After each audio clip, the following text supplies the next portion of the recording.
Hello, hello. Kia ora, everyone. I'm James Partridge. I'm a New Zealand film producer and festival director of the Terrify Film Festival, and it's my privilege to be hosting this panel discussion today on how technology, in particular virtual production, can help unleash filmmaker creativity from a New Zealand writer, director, producer standpoint. While we've seen some incredible examples of virtual production tech, in particular on big budget productions, I'm very interested in how we can use that to bring along Aotearoa's amazing and diverse voices and bring our stories to screen, particularly with our smaller, more independent budgets. So I'm very grateful to have on the panel today Jonathan King, writer, director, producer, and you'll know some of his films Black Sheep, Under the Mountain and Reality. Chrissy, Metge, VFX and animation producer who's worked on Netflix's new show Intergalactic, along with things like Man of Steel, Fast 7, Iron Man 3. She is also a children's book author and has some IP around that space that she's looking to explore. And Ian Sweeney, writer and director, also the creative director at Vision Things, who just shot 2 short films, one of which we're about to see, in the new virtual production volume in Canterbury. So to kick things off, I'll get Ian to introduce the short we're about to see. Yes. Kia ora, everyone. I'm going to show you a 6-minute film that we shot in January in Christchurch, and this is 3 companies in Christchurch that came together.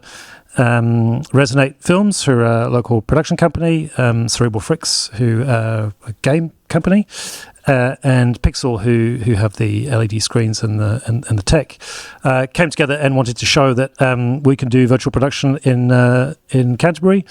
And I was brought on to write the script. The guys had the idea, but they wanted this to appeal to ad agencies and show them that they could come and film virtual production in Christchurch. So because I've spent most of my life working in ad agencies and being in bizarre meetings, they got me to write the script for a bizarre agency meeting and direct it as well. So that's what you're about to see.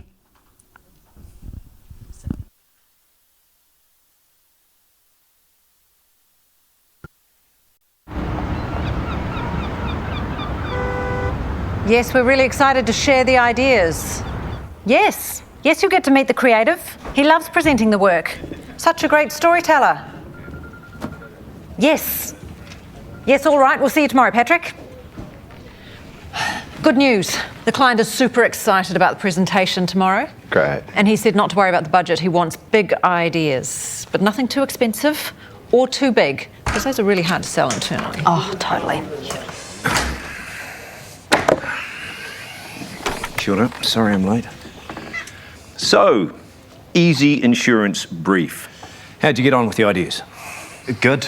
Great, I think. Took a while to crack this one, to be honest. Yeah, great. Just show me the ideas. Yeah, sure. It's easy insurance, yeah? So we open in Fiji. The country. The country, yes. Yeah. There's a couple relaxing on a beautiful beach. They're sipping cocktails. They're sunbathing. They're having fun. They're on holiday, you know. They decide, hey, let's buy some car insurance. And suddenly,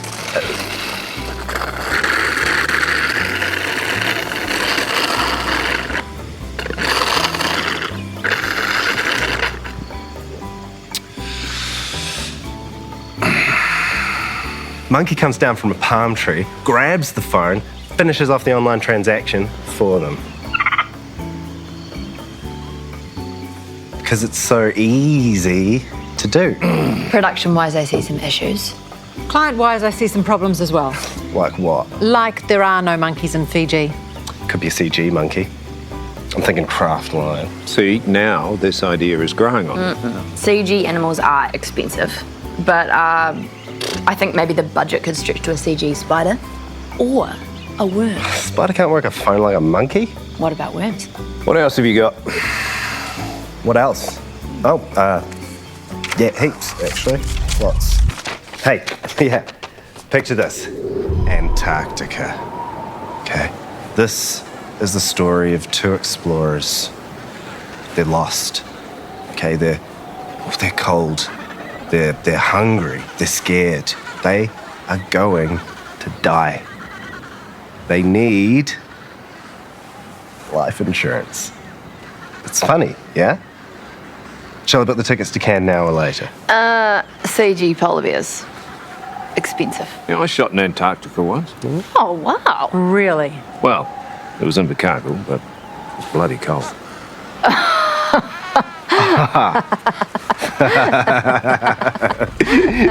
Dan, I like the idea, but I worry about the shooting conditions. You know, Antarctica's a dangerous place. Yeah, and the catering is probably shit. Exactly, and this is our first shoot with this client. We need to make an impression.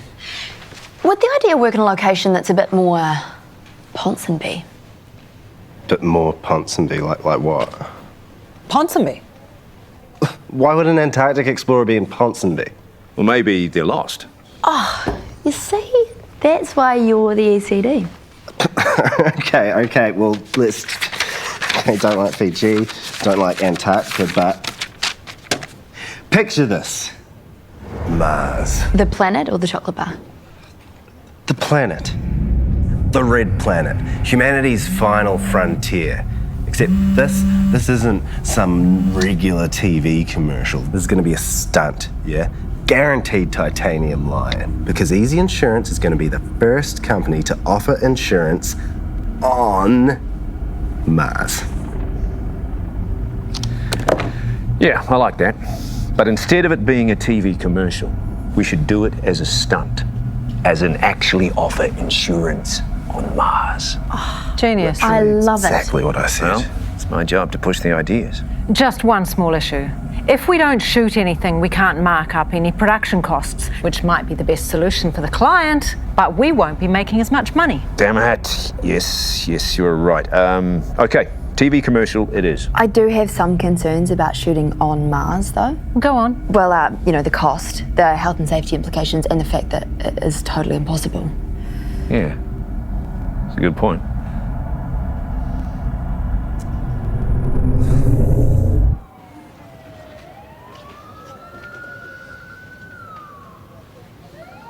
You know, there is a way we could shoot on Mars without actually going to Mars. What are you talking about? We could shoot in Otatahi, Christchurch. Does it look like Mars? No, they've got a virtual production studio there. A virtual what? Virtual production. You can use it to make it seem like you're shooting anywhere in the world without having to worry about weather, time of day, security, travel, or catering. Well, it sounds cheaper than shooting on Mars, and the client will like that. Yes, but is there an award for the best virtual production? Of course there is, Dan. There's an awards category for everything. No, so let me get this straight. We can shoot in any of these locations and never even leave the country? Yeah, that's right. Well, what's the point of a shoot then? Yeah.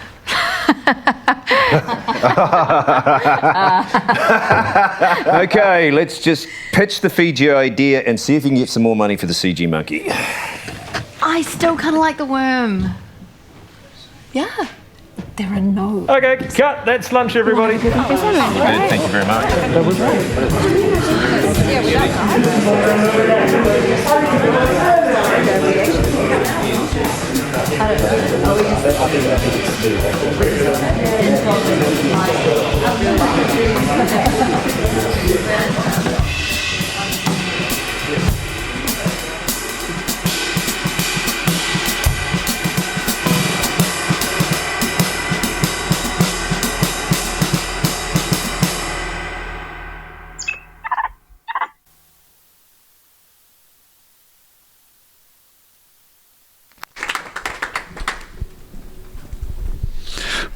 All right. As our short beautifully illustrates, anything is possible, but doesn't always mean it should be shot. So no matter what you're making or how you're doing it, it all comes back to story, and so that's where I'm going to start. So with technology becoming more sophisticated all the time, especially virtual production, how do we think it changes our approach to storytelling? And from a writer's perspective, do you think you'll have more creative freedom, knowing that anything is possible? And how are you pulling old scripts out of the drawer? I'll start with Jonathan.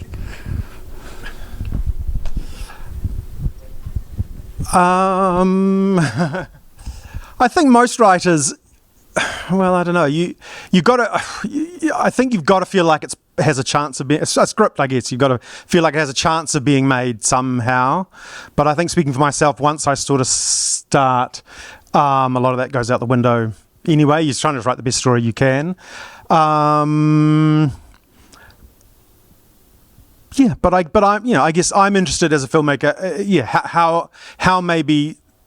Be it Mars, for example, you might think you're crazy making a New Zealand film set on Mars, but it's interesting to think that maybe you can, actually. Yeah. Does that make sense? Yeah. Devil's advocate as a producer. Sometimes having all of these limits or non-limits makes it really difficult to bring it back. I mean, at the end of the day, you still have a budget, and I try not to curb the writer's creativity.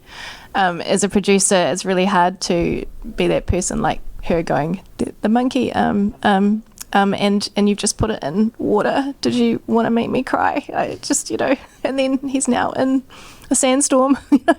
But I think also our job as filmmakers is to pull the best from the story and to make it use production and technology to make the story the best it can be. So it's better to offer solutions to what is written down rather than curb it with what we can't do. So I think in a way technology is aiding us to create even better and bigger things, but sometimes you do have to bring it back in a little bit. Yeah.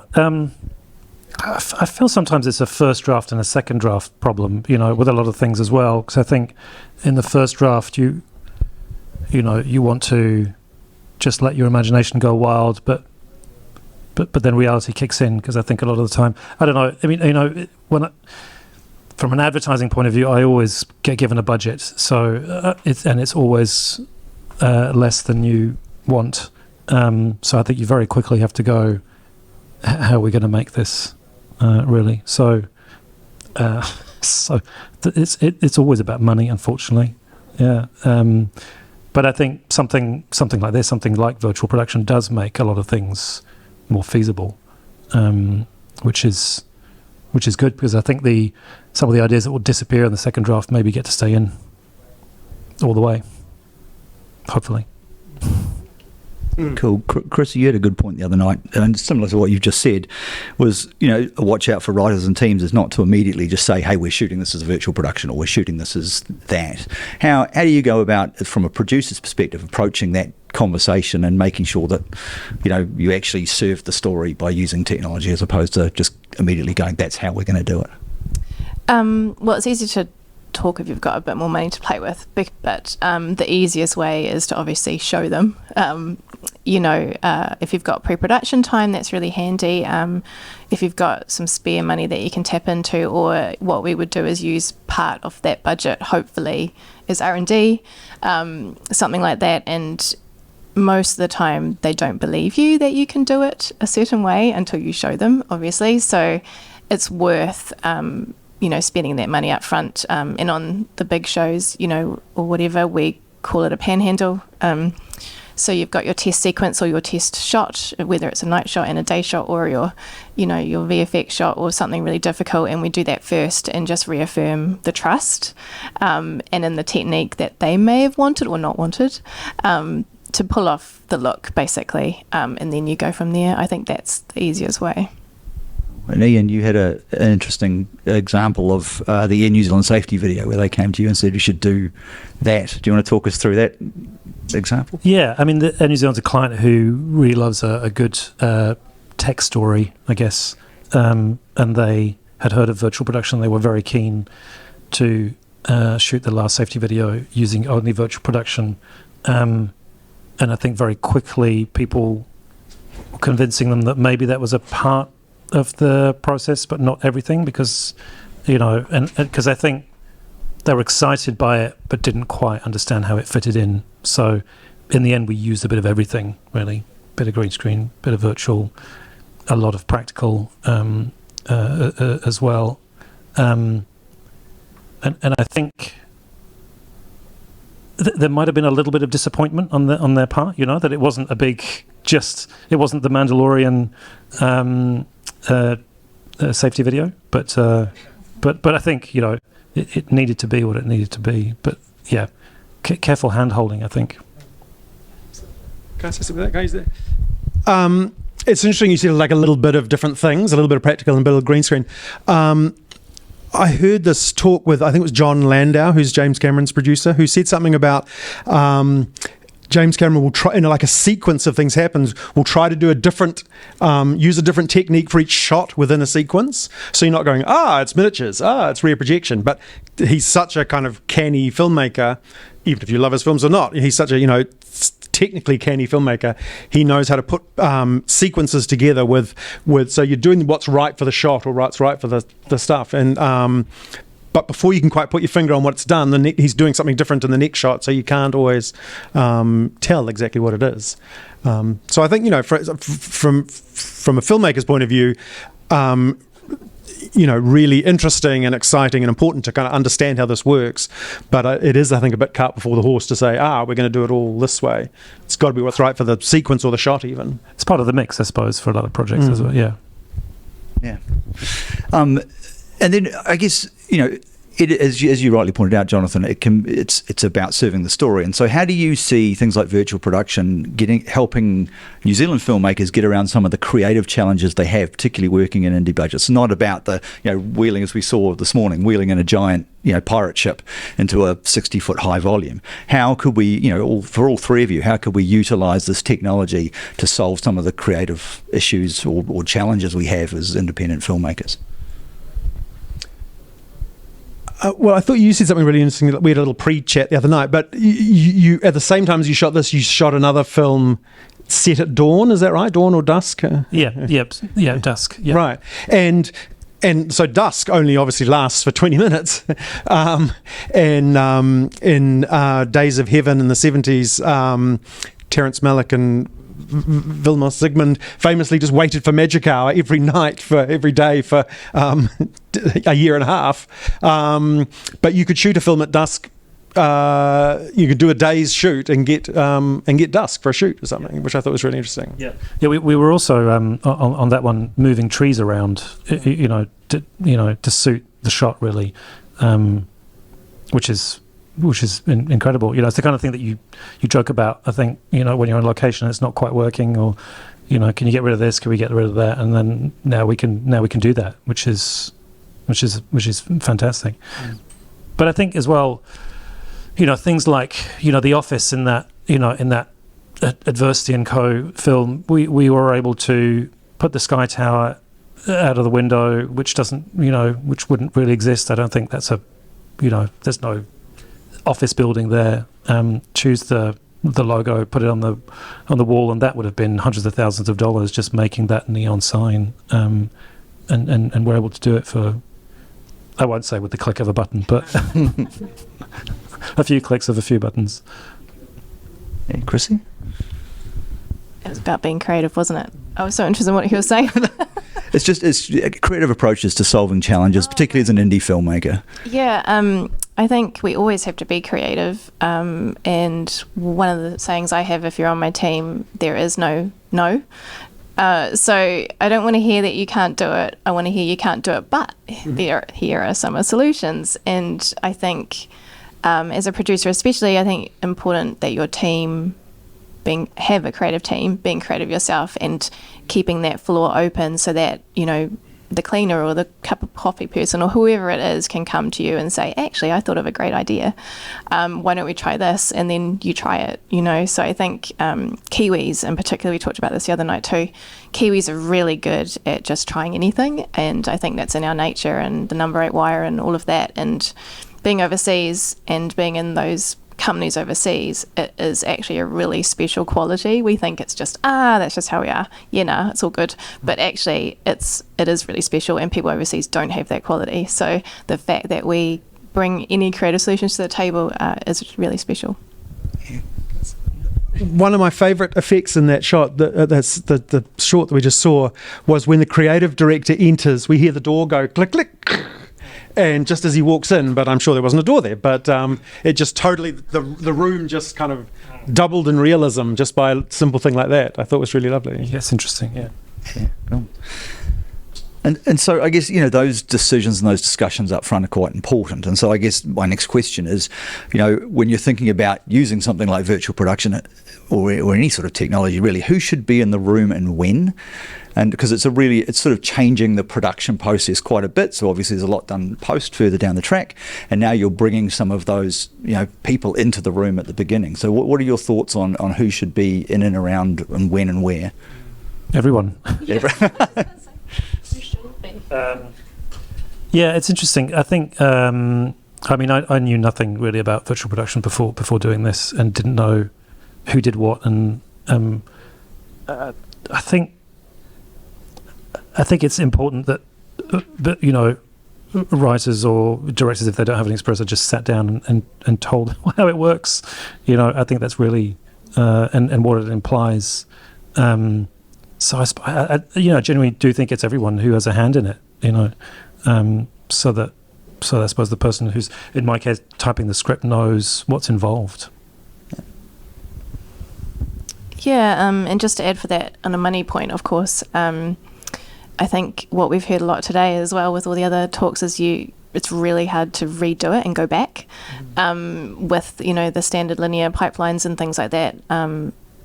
When you're making something up, especially the latest show that I've worked on is something that's hasn't been done before. I know we always say that, but it's, it's 2D, 3D, made up D in the middle somewhere along the lines and some extra stuff along. But the fact that they made the film too, they wanted to play all the way through. So, virtual production, it has its limitations, definitely. And you do have to have the directors and the writers and the producers and everyone along has to know what the limits are right at the very beginning, which can be a great thing because you're locking stuff off. But if you've got a director that wants to play, it's really hard to keep them in line. Jonathan, as a director, how do you feel about that? Yeah, and I'm thinking particularly, I guess, about it's going to change how budgets are done, and because I think budgets, especially like New Zealand budgets, are often very small. So there's only so many ways you can slice a $2 to $4 or $5 million pie, and perhaps there's some quite radical, different places. For example, what was post is now much more of a pre thing. Yeah, I think there's opportunities and pitfalls for people to see things in quite different ways. Be it shooting it at dusk or shooting out of town somewhere on a mountaintop. Hey, we're going to do it this way. So that bit could be quite cheap, but you've actually got to create the mountaintop now ahead of time. So I think there's probably quite a steep kind of education curve coming up for people on the shoot day, but also in the line up to shooting anyway, as well, yeah. Chrissy? Yeah, just Mike? It's 2 mics. Yeah, I was just going to say, you're right. Budgetary, I think, all the way up to the people that own the companies and the accountants and the people, signing those checks, they're probably going to have to, we always have contingencies. We're always like, budget's this, but, you've got 10% or whatever it is to play with, and I tell you you've got this much and I tell you you've got this much, but actually I'm hiding somewhere bits and pieces everywhere else, which we all know that we do that. So that if you do find something that you really love and you want to go back and redo that, it's not the end of the world. But I think with virtual production too, I think we'll just have to make bigger contingencies, especially as we're learning the craft and the pre-production and the post-production and everything like that. But it's fascinating, and I look forward to doing more of it and seeing where those contingencies are that I can hide. Yeah, I think for me, one of the learnings from doing this was the environments that we created look so different on camera, I think. And I think right up until, they were on the screens and I was looking at it through the monitor, I wasn't fully aware of how good it would look. And I think that's a key part, I think, of the process as well, is it doesn't look like your classic VFX shot or concept art, before. It looks like something very, very, very different. And because you're playing with a lot of the time not a flat surface, that does have a lot of implications for how you play with that. You bring in that background, that environment, and So it's a different way of thinking. It is a more three-dimensional, four-dimensional way of thinking. So, someone who can explain that, I think, as well, in that process would be key. Yeah, so there is sort of, there's some advantages budget-wise to doing things up front, but also you can burn through the money if you're not kind of careful at that end. Chrissy, you and I chat the other night, you raised a really interesting point about, that pre-process and people wanting to do things, and then on the day it's really difficult to line up the cameras and stuff. Can you talk us through some of those sort of watch-outs, I guess, for people? I guess I'm from a 3D animation background, for those that don't know, but been in animation my whole life, really. And the way we're using, I'm from DNEG, and the way we're using virtual production is integrating it, obviously the storytelling, but it's integrated into, animation and not visual effects. It's like fully animated shows. So it's, your very cartoony Pixar's and Disney's to more stylized and everything in between. And there's no toolbox really for that integration because a lot of these pipelines are all proprietary. So it is, again, money-wise, I think from my perspective of being a producer, you do have to go with it a little bit and then cover up the pitfalls later because, like you were saying, we don't know, especially with cameras, because virtually you can tell the story really well, and you don't have to use storyboards, which is amazing, and you save all this money up front, but then you have to get those cameras into the 3D environment, and Maya's Maya and Houdini's Houdini and all of that, and each system and each pipeline is completely different, so it can be a headache for sure. A big headache, but once you work it out, and if you've got that space, that R&D space kind of marked off, and you do lose time and money in parts in every production, you just have to make it up somewhere else, but it can be nerve-wracking when it doesn't work for a while, for sure. Yeah, Jonathan, what are you excited about and what are you frightened of when it comes to directing something? One of the things I'm frightened of, because I've been doing some tests with stuff recently on a slightly, I guess, lower tech kind of version of it, working with a green screen, in fact, but still camera tracking in an Unreal environment. And because film is so literal and so it's working well, like you said, wow, it looks really great in front of the camera.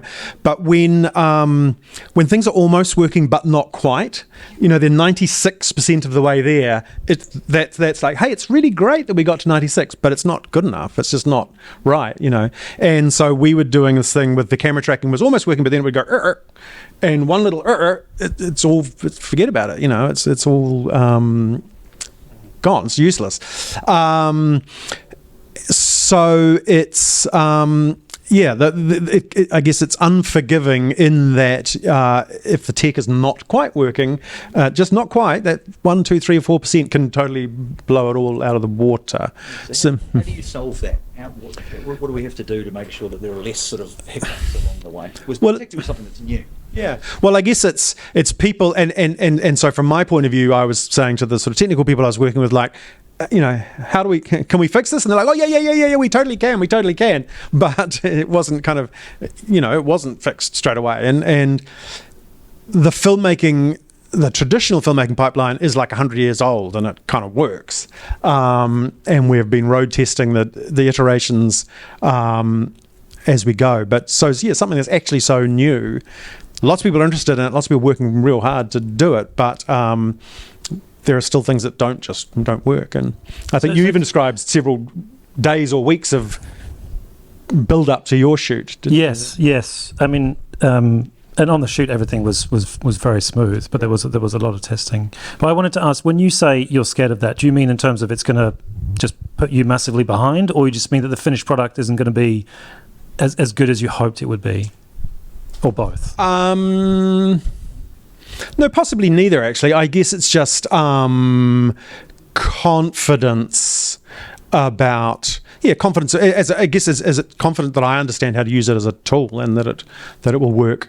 So that I, as a creative person on the day, and if I'm bringing actors in and things too, it's like they don't have to sit there while we make a bit of tech work. It's like, hey, we're just doing filmmaking, When it's working well, I think, and certainly there are actors talking about it, the experience of working with visual production is like, oh my God, it's not like a green screen when you have to look at a tennis ball. We feel like we're in Fiji. Fantastic. But I guess the flip side of that, if it's not quite working, it's hopefully you're not waiting for that. Chrissy, as a producer, how do we get around that? I guess it comes back to making sure the right people are in the room, and there's a lot of prep going forward, and we need to understand that. And I think that's, obviously with anything new like this, we need to learn that. And obviously Kiwis, we're catching up as well, and haven't, are just sort of getting to explore it with the new volumes that are coming in and things like that. So, what else do you think that we need to just sort of make sure we do to avoid? You can blame me if it goes wrong. So. Yeah, okay. All right, good. Well, there you go. You heard it first. Yeah, I get yelled at quite a lot. No, I'm just joking. But I do get when you're hiding in London. Yeah. So you can really yell at me and I'll just run away.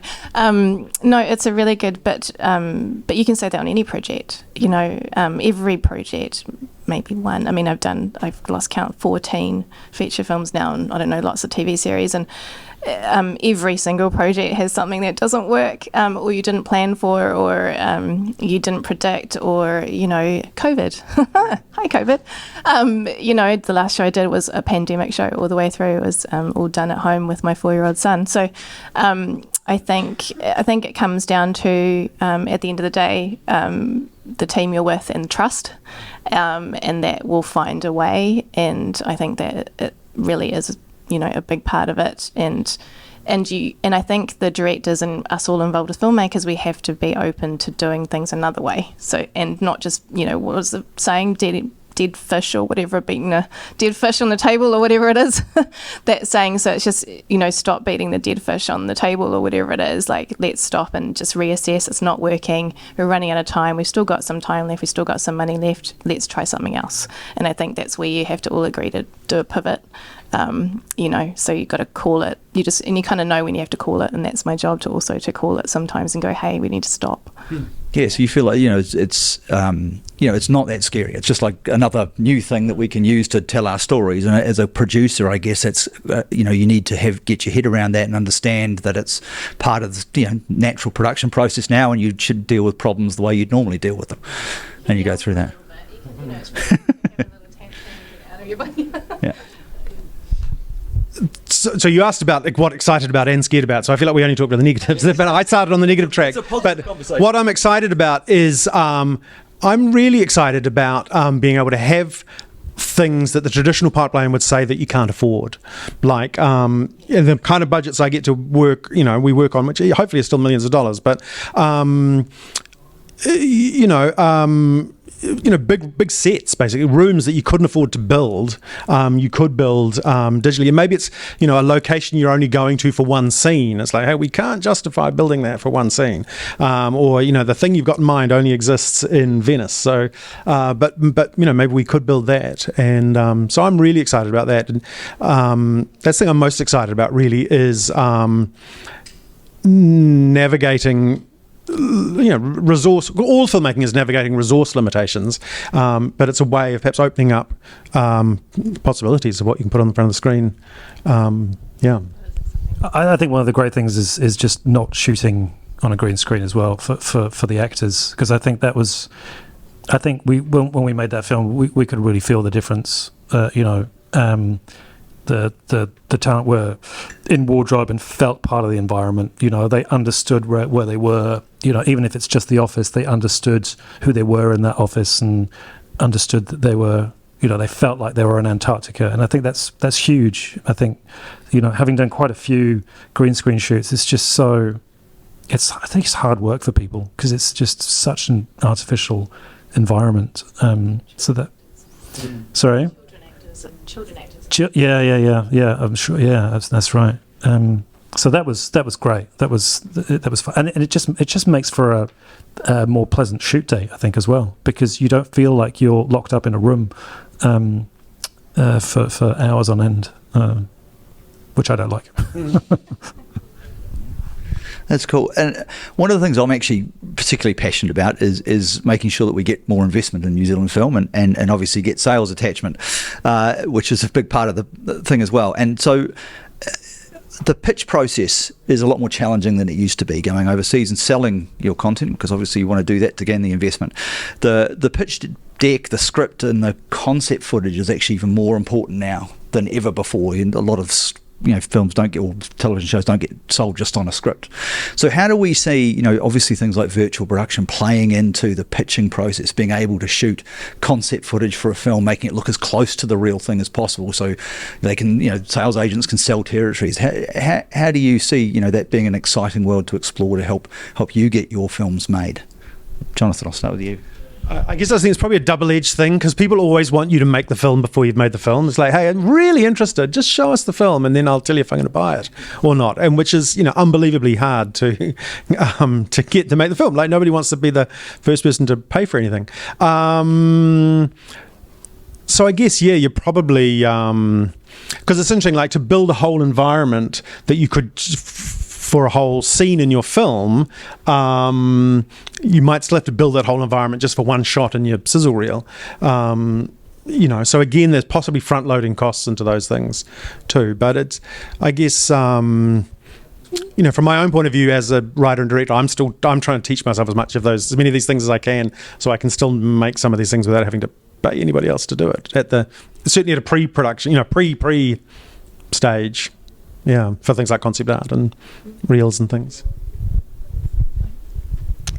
I was at the one earlier, and I can't remember her name, terrible, but she did Pitch Viz. It was an Unreal, if anyone remembers her name, it's on this morning, and she did she was working with the Japanese director, and she created a Pitch Viz, which was really, not to play down, it was great, but it was very simple. But it was more about how she pitched the storytelling of what she created, and she had lots of other visual aids that she did, but she raised $1 million, from her Pitch Viz. And I guess as filmmakers, we have to just think of it as another medium, and then pump it up with some other stuff around it to add to the pitches. And I've done so many pitches, and it changes all the time. And to be honest, the Bibles are getting so boring. I'm so bored of making those Bibles. So I'm quite excited if we can use virtual production for pitches, because I think a lot of the broadcasters I've pitched to also don't understand CG, or animation. So to them, preaching the medium doesn't really go anywhere anyway. They usually want it within their own brand. Like if you pitch to Nickelodeon, they want it to look like Nickelodeon. If you pitch to Disney, they want it to look Disney, and Apple are their own magazine covers kind of thing. So I think actually this will be amazing, because it's like a blank canvas, in a way, and they have to watch a story rather than watching a medium, which they all get caught up in, and that doesn't look like my brand. So maybe this will help us get even more funding quicker. Who knows? So I suppose it means that you could shoot 3 or 4 scenes as opposed to one, which which obviously makes it feel much bigger and better, hopefully. Yeah. It'd be interesting to see how, if we challenge the Film Commission and those that do support, how we can actually support the development of pitching materials using the virtual production volumes and things like that. Where should our funding go towards? Just throwing it out there.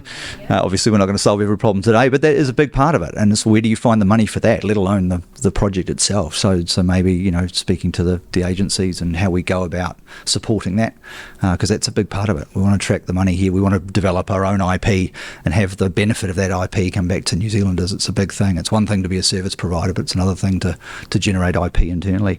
So I guess my next question then, and again, we're not going to solve this today, but it's great to throw it out there, particularly with some of the people in the room.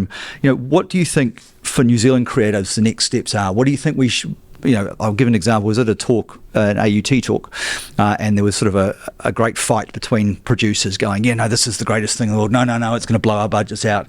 And one of the things that came to me was actually we need a couple of case studies where we actually break down a film and its budget and how it was tackled and who was in the room when. I don't think we have that yet. So I guess that's what I'm asking. What are the in order for us to truly take advantage of things like virtual production, what do you think as New Zealanders? Obviously, if it's Apple or whatever, they've got all the people in the back room, they're paying $200K a year to crunch numbers and do things like that. But for New Zealanders, we don't have that resource. So what do you think would be most beneficial to us that we could work with the agencies and to set up to help us? Collaboration is everything.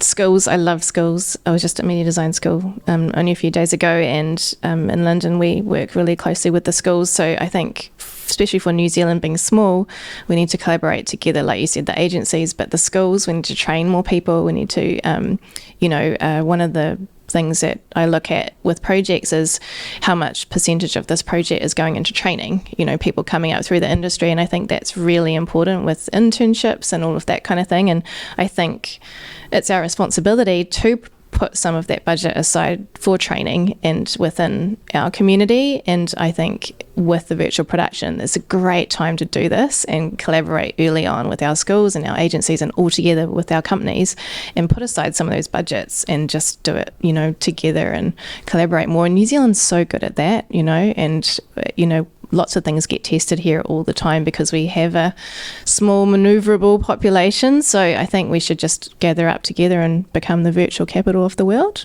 Why not? I think we need some of that training for people who are already in the industry but don't understand this new piece of tech, don't we? Because I think that's... and I've spoken to a few people who go, there's this thing called virtual production. I don't know where to go to find out about it. I don't know who to talk to. There's a big question mark, really, I think, for a lot of people who are aware of it but just don't know where to start. And I think, a starting point that everyone knows about would be really valuable.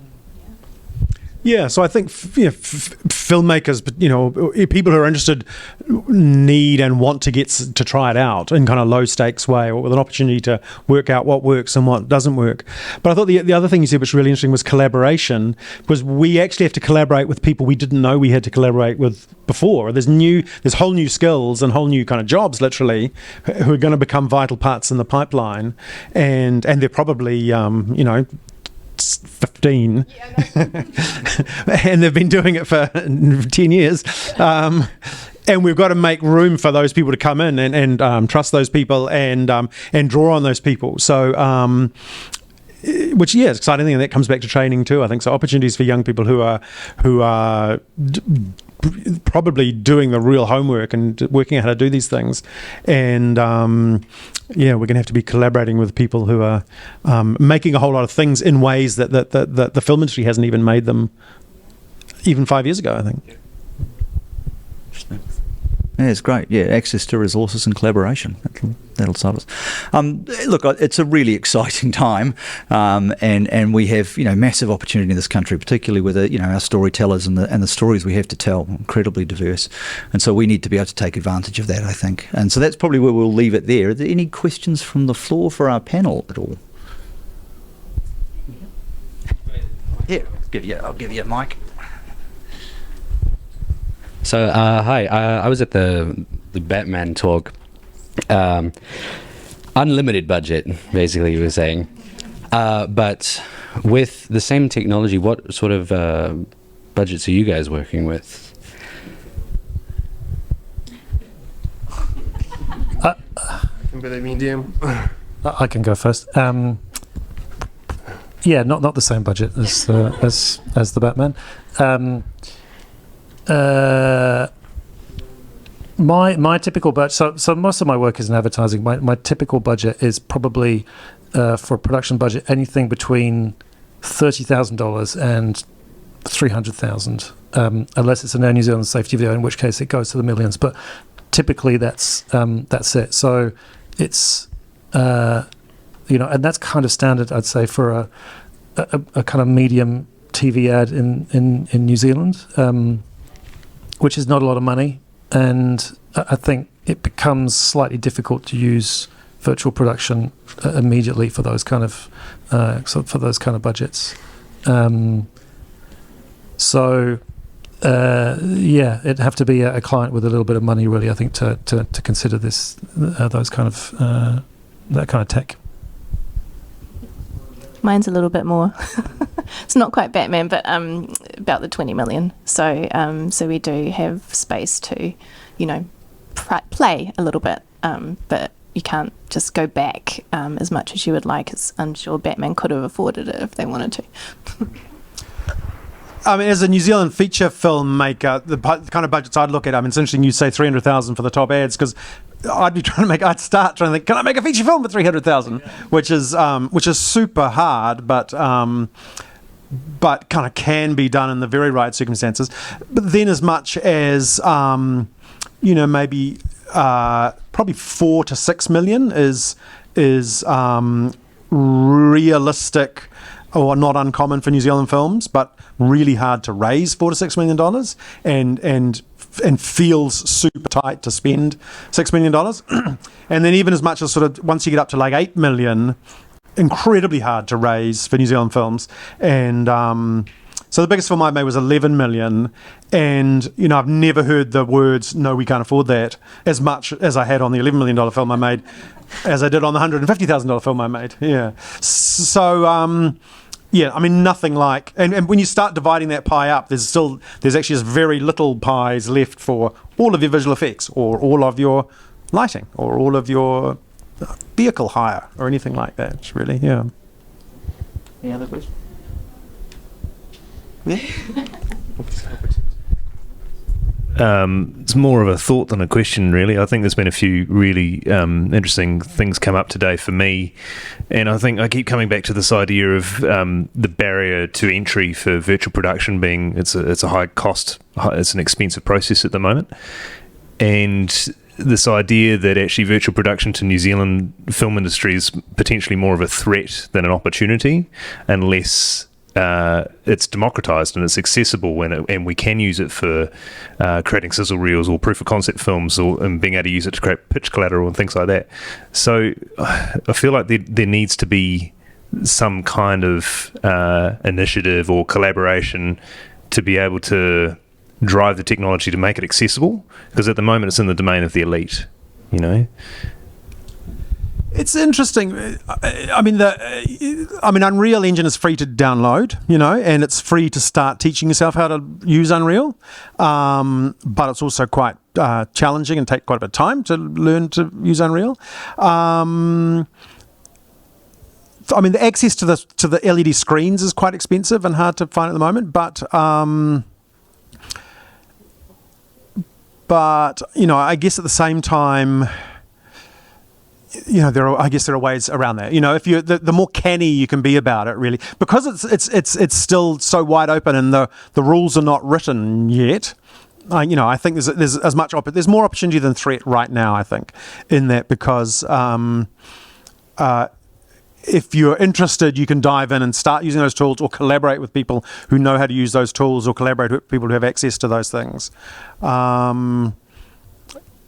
I guess it's interesting you say elite, because I don't. There's not a particular band of people. I mean, other than maybe James Cameron and Peter Jackson, who are busy using this stuff while the rest of us are looking in the windows.